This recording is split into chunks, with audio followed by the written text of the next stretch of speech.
right, everybody, welcome back to the Event About It after show, Dynamic Dialogues. I'm your host, Megan Martin, and I'm here with Julie Mullins, and we're going to get right into it. But a quick reminder for our listeners, Julie is the current Executive Director of Explore Whitefish and owner of Zeal Destination Consulting and former VP of Convention Sales at Choose Chicago, with many other sales roles prior to that across other destinations and global sales roles with IHG and Fairmont.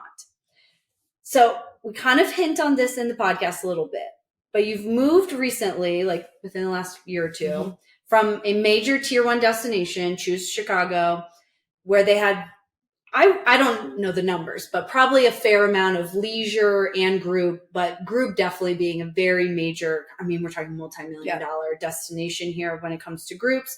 And now in this very boutique, niche market, heavily reliant on leisure.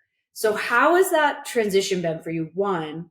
And where do you think the two approaches can learn from each other? Like maybe what could Choose Chicago learn from having a niche market? In Chicago, the essentially the transient leisure to group was about a 60-40 mix, with 60% of the business in Chicago being meeting and group, at least while I was there. And that was prior to COVID, and I left in 2021. That honestly surprises me a little bit. That it's that heavy? It's more evenly split than I thought. I thought it would be more group heavy. Like I was expecting more like a 70-30 split. Yeah, for some of the big box hotels, it's probably heavier in regards to group, but there are a lot of small transient leisure-based hotels. So it did sort of wash out into that, and there's visitation and travel is a big part of that. There's probably also neighborhoods too. Like I think about Boys Town and the ballpark area. Like that's definitely more sports leisure than it is group. So I destination. If you broke it down by neighborhood, it probably would look different. Yeah. But here in Whitefish, we are 97% leisure. So people come to Whitefish to have a good time, to recreate outside, and to enjoy a small mountain town culture. And there is very, very little business travel. And there's trying to change that, though. I am working on that. You guys just put out your first meetings guide. Meeting and events so guide. Excited about it. We haven't officially launched anything big because we're still just trying to build the resources and collect some of the businesses in town to build a guide that can really be helpful. But we're getting there. We're definitely getting there. But really, truly, outside of a couple hotels, the idea of events are destination weddings or they're, family events. So the idea around business meetings or retreats or even incentive travel has not been something that I've seen as a forefront or even a market that they know that they can develop. So do you think that's unique to our valley? I mean, I know there's other groups that have gone to Missoula for incentives. We talked about Bravo on the podcast. I know Bravo did, one of the Housewives franchise did a whole thing in a ranch outside of Missoula. So do you think that's unique to Whitefish or across Montana? I think that's a very interesting question. And I've not thought about throughout all of Montana. I think that Montana is such an amazing outdoor recreation space that they've been able to generate an economy based in outdoor recreation, and anything that would be based in meetings or business events would be a secondary market. And it would be just as the various communities grow. Like when I think of Bozeman and I think of Missoula, those communities have grown to a point now where there truly is quite a bit of business infrastructure. And even here where we're sitting in Kalispell, business has grown where people are doing meetings, and there's a developing market in that space. And I just think it's a natural progression for Montana. It's a huge area where this state and various cities can grow the Sunday, Wednesday, the Sunday, Thursday, and keep the recreation, at least in the softer seasons, the shoulder seasons. Leisure is going to be huge. Leisure could be huge. It could be huge. And as airports like our airport here, GPIA. It's almost too nice. I have to be honest. It's so nice and beautiful, but I almost miss the grungy little restaurant. You like a little dirtbag. I also love that the only escalator in the county is at the airport. It's my favorite fun fact about where we live. I agree. But as our airports start to create more lift, it's going to be more accessible for executive retreats and the right size business meetings to come from direct flight markets like Seattle or LA or Chicago for that matter. There's Denver. There's a lot of, so I can see where that's going to be something that's going to grow because the communities are building the hotels, they're building they're building the special event venues, and they're starting to think about, in addition to just doing group tours to Glacier National Park, maybe we should do some group tours around wellness or group tours around it's the whole sauna. I mean, there's holistic, like all these saunas whatever and all the things. Yeah. So it's an area of growth, and I see that actually has the potential to really grow. And I know we've talked a lot about that. We have.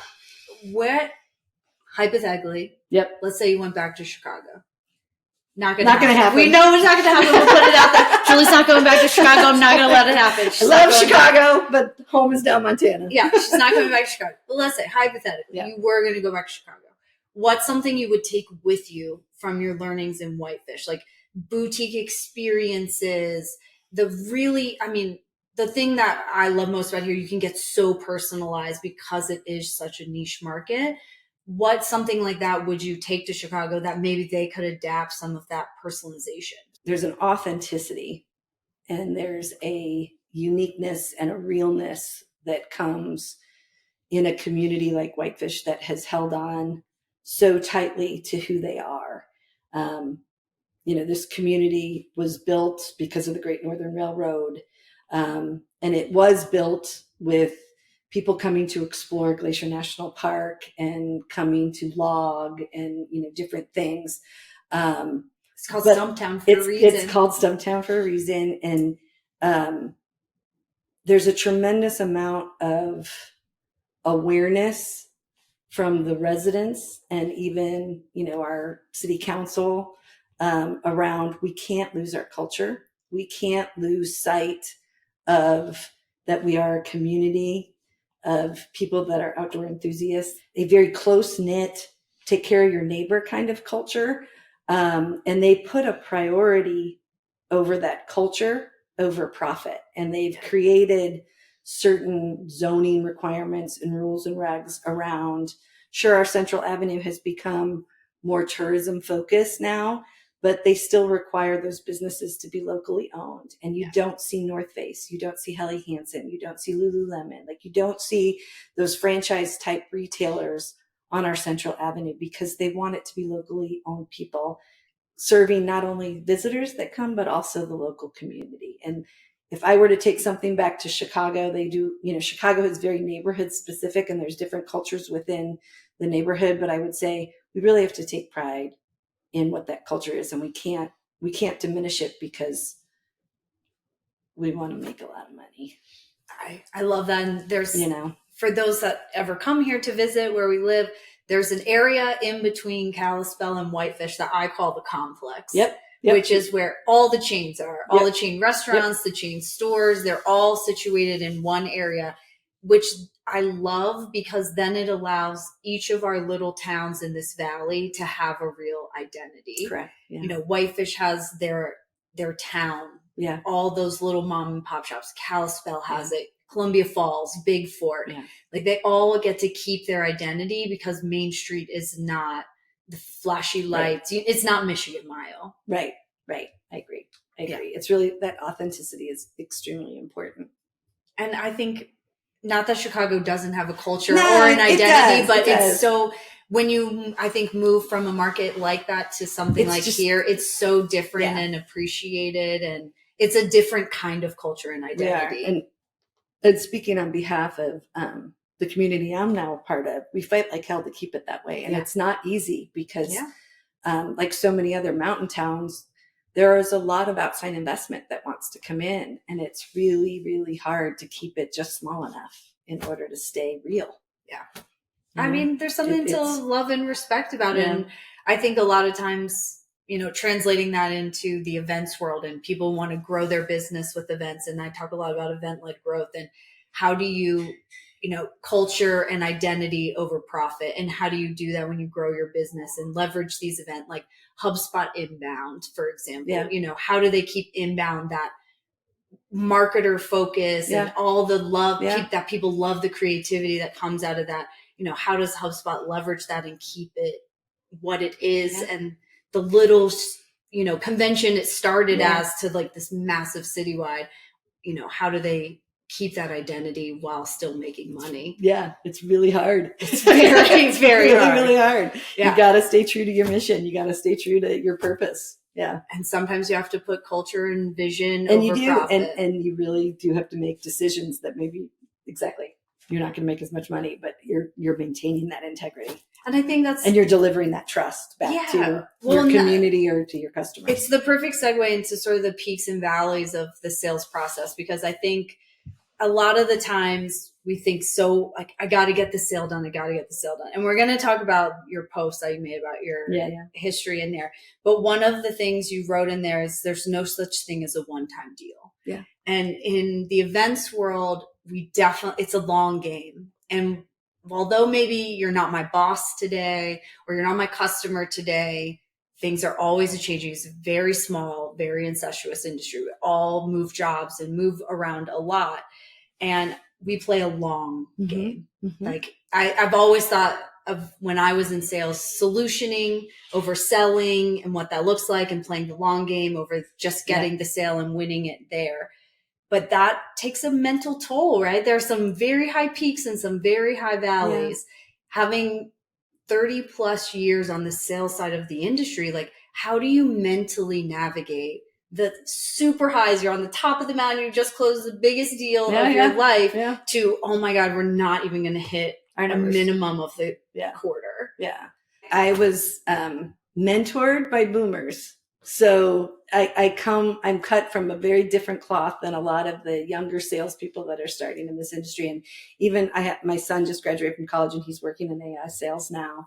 And I hear some of his, frustrations and different things. And in sales, you are as good as your last sale. You start over every single day. And you cannot expect, because you had $100 million deal close last year, or you might have won, top seller for your hotel company last year, that it's going to matter this year. And so you have to be of a mindset that you just keep going. There are no peaks and valleys. There are no, you just keep going, and you can't look backwards. You always have to look forward. And when I think about that there's no such thing as a one-time deal, it really is about understanding the needs of your customer and understanding not just the RFP and looking at it in a transactional way, but understanding what is your customer trying to accomplish with this event. And then figuring out from the destination that you represent, or the hotel you represent, or the product that you represent, how am I going to help not only this meeting actualize, but help them reach their goal? And if you become a true partner and you become kind of the part of the fabric and the DNA of their success, that partnership will continue to grow year over year over year. And it might not be the same meeting, but they will come back to you. And you also, it's an investment. I always look at, especially in convention sales, this customer, this association, this corporate meeting, whatever it is that you're doing, is investing their entire, like a huge part of their operating revenue in your destination or within your hotel. There's so much trust that goes into it. You better believe you have to be credible and trustworthy, and you don't deal with this as just another deal, that this is actually a business investment that could last for decades. So that's kind of how I was trained, No, I love that. And I think there was a sales role I had that I really struggled in because it was like, get to the demo. And I was like, but we don't even know what they're trying to do. Like, I got the meeting. Like, I've always took the consultative sales approach, the solutioning, not selling approach to it. And, you know, I didn't really succeed in that role because they wouldn't let me sell what I felt was appropriate for the product that we were offering. Yeah, we, as an industry, as a hospitality community, we can't allow ourselves to get so transactional. And I know we all have quotas and we all have goals and all of that stuff, but you can't get so transactional that you lose sight of the purpose why the person's sending you that RFP or why you solicited them to get the RFP.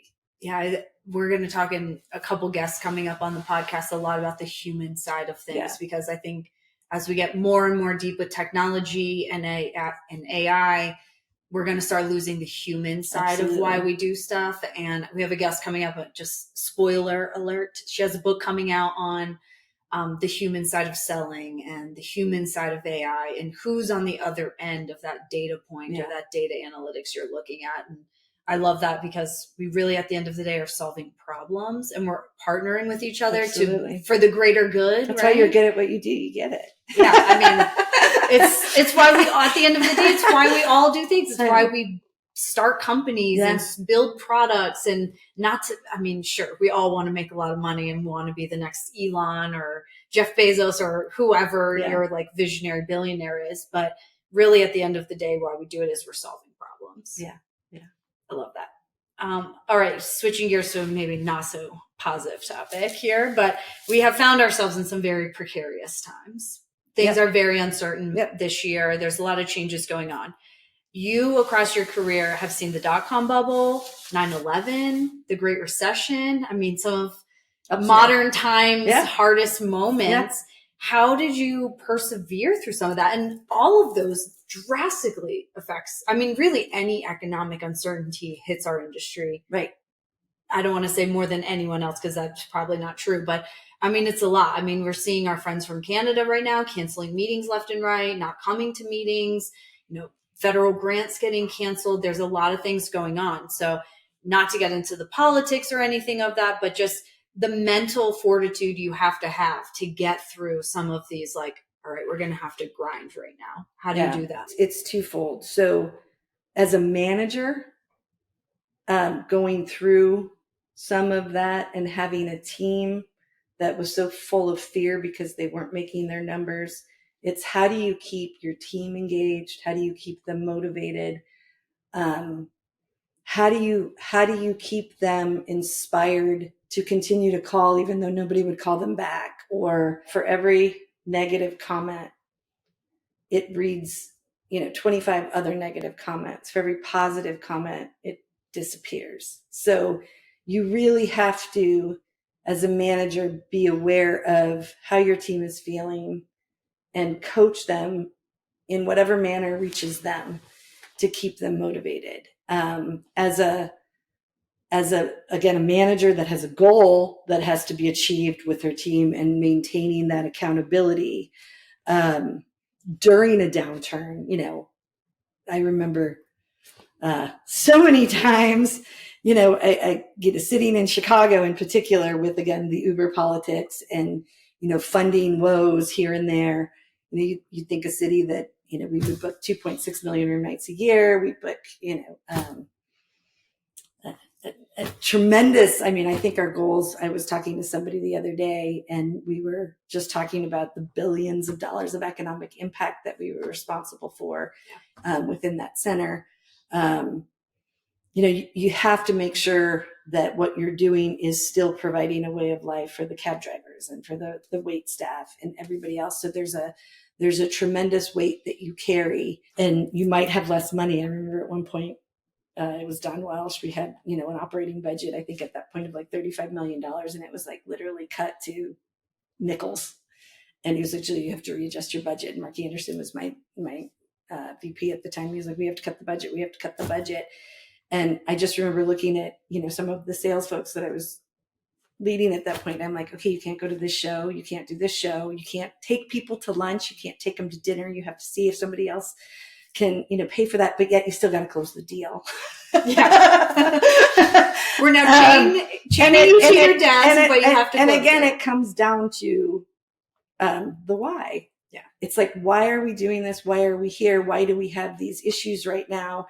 And keeping your team optimistic and keeping them looking forward and not thinking, oh my God, like I didn't hit my numbers. I'm not going to make my bonus. I really needed that bonus in order to, buy this house I want to buy or whatever.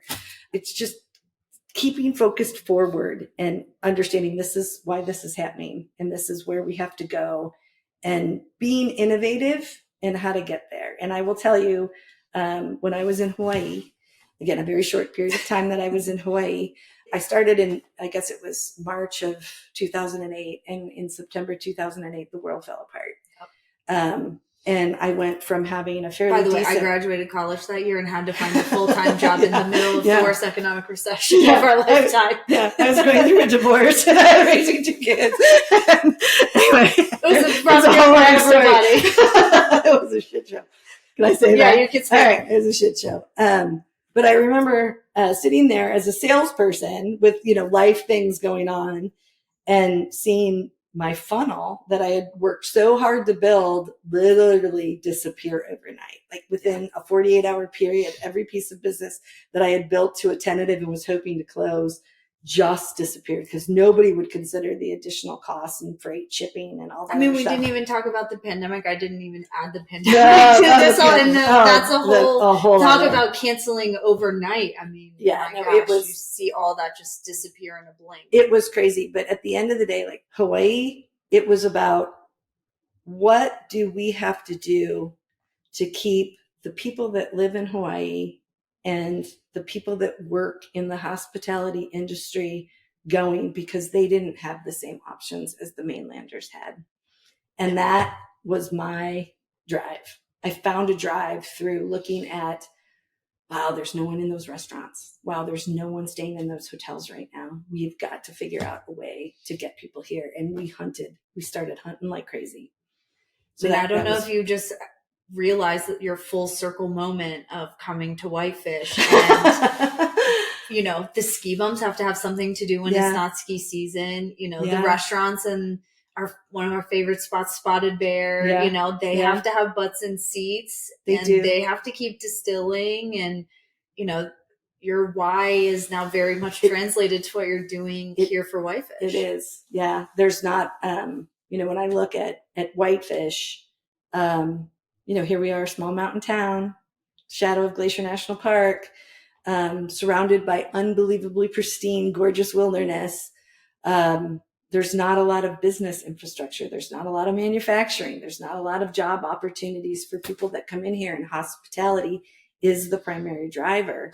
And I do feel a tremendous sense of responsibility that, yes, we do well in the summer. We do really well. And it's more about managing the traffic that we have and keeping a way of life for the community and the residents that we have in order to move people around. So it's not too congested and people can still find parking and still get into restaurants, that sort of thing. I don't go to Whitefish in the summer. I know. But I'm a local, so I can say that. But 9 months out of the year, we really have to work at building experiences that people want to have when they, it's absolutely gorgeous right now out, but there's snow on Megan's deck outside. Oh my God. Yo, it's snow. It's April. We're filming this in April. It won't be released till the summer, but it's snow today. I'll be skiing this weekend. I love it. No, I think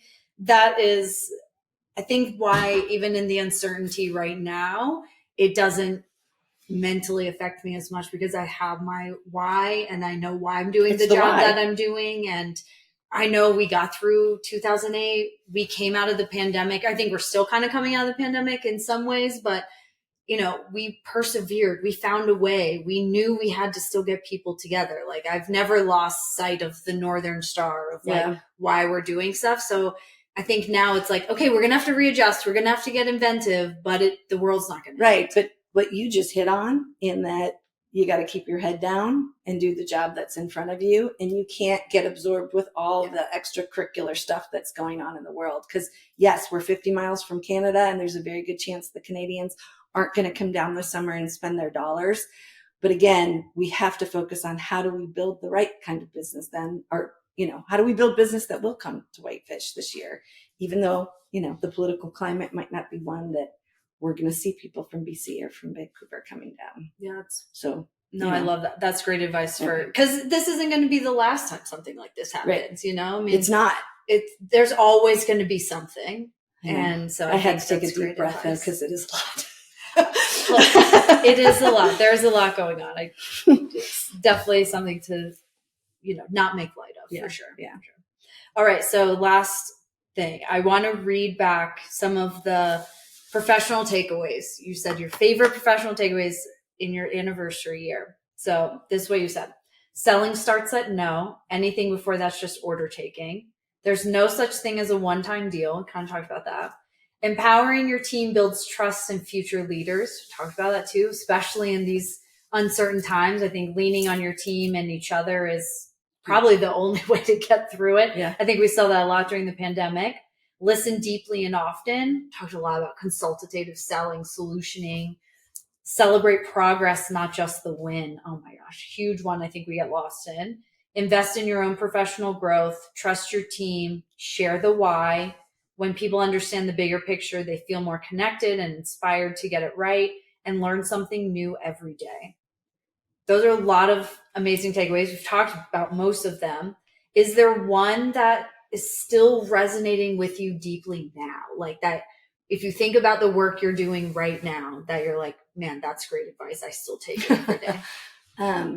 Even in a small town like Whitefish, where again, I went from a $7 billion, travel. Make sure everyone heard that billion. $7 billion is what we had to generate at Choose Chicago on an annual basis. And now I'm working in a $200 million economy, and so it's dramatically different. But even in that regard, we get so busy. We get so busy with the details and the minutia and what we do that sometimes it's very easy to think, I'll just do it myself because I'll get it done faster. Even as an entry-level salesperson, or business development person, you're not doing right by yourself if you're not investing in the people and the team around you. And I've often looked at hospitality as a team sport. Not one person is going to make it great. I mean, from any side, like to put on a convention from your standpoint, it takes the unions, it takes the center, it takes the food and beverage and the taxi drivers. From the corporate side, I need sales, I need marketing, right. I need my event agencies. Like it takes a village. It takes a village. And every single person on that team has a responsibility.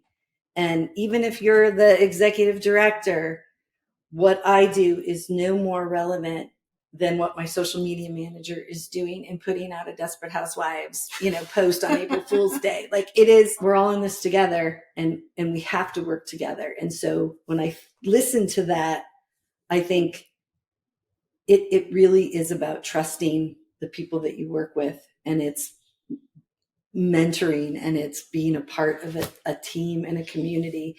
And if you do that, you'll always have a great experience through the journey, and hopefully you'll get the win. It's part of it. No, and we're blessed to be able to do this. Well, I feel so lucky that again, this industry is found. I couldn't agree more. And that's a great place to kind of close out our after show today. And something super inspiring that I want to close out. And Julie wrote in this post, and we'll link to it so you guys can all read it too. It says, in hospitality, we connect, we encourage, we create moments that inspire people to learn, explore, and come together. We build memories that for many become their most treasured times with those they love. And I think it's such inspiring because we remember experiences, and I think the generation coming up is putting value on that. I hope and so. That's what we do, right? We're experience curators, whether from a business, a leisure, whatever it is, we create the environment for people to have those memories that drive a sale or grow the business. But at the end of the day, they remember the brand that created something memorable for them. And I just love that. And I think it's a great place to end the after show. Thank you. Well, thanks for joining us in the studio, and cheers to Julie and cheers to you guys. And we'll see you next time. Come to Montana. But go home.